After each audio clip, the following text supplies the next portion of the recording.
Taking My Time, But I Don't Know Where. Written by Cosmic Ocean on AO3. Read by Alextris. Chapter 4. Barnes is, for once, walking in the daylight. Grocery stores are, unfortunately, rarely open at midnight, so he's on his way to buy some basic rations. Nothing fancy, just what he can make in a microwave. He halfway crosses an alley when he pauses. There's 3 guys running down it after a form he can't quite catch a good glimpse of. Barnes sighs, then heads down the alley. "Just give us the fucking bag, kid," one of them snaps. "Hi," Barnes says. They all spin on him. "Get the fuck out of here. I'm not going to ask again." They all scoff at him, so Barnes makes them regret it. One of them sneaks up on him. He turns to knock him out, but out of nowhere, a fist cracks the guy in the jaw and he goes down. Barnes turns to the kid, who really is a kid, brown hair and wide eyes. "Nice job," he says. The kid, who's eyeing him trepidatiously, swallows and straightens his spine.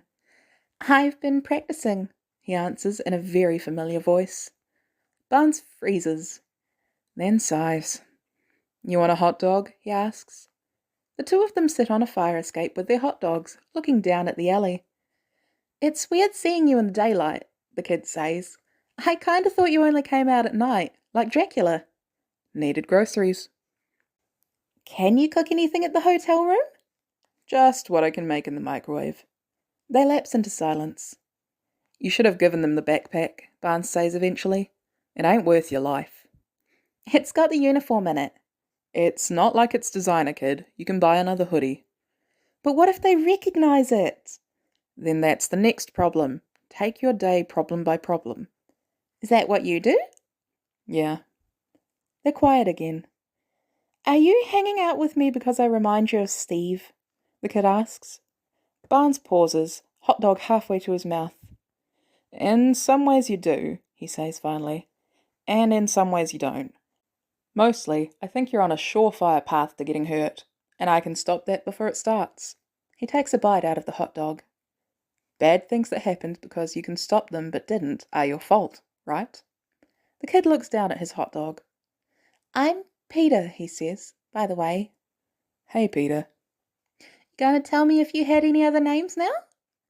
Barnes considers. "My ma called me James," he finally tells him, "but nobody else did." "What did everybody else call you?" "Eat your hot dog."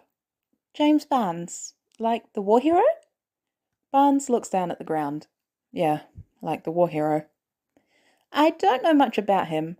I grew up watching the cartoon from the 60s with Uncle Ben, but that's about it." "The cartoon, huh?" "Yeah, it's pretty dumb, but I don't know. It made me feel better when I was down."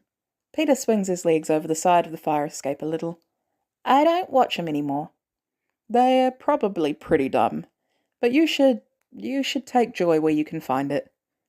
"It's just not the same." "I've never seen 'em." "I don't think they're grounded in reality. Captain America and Bucky fight space Nazis in one of 'em." Barnes laughs.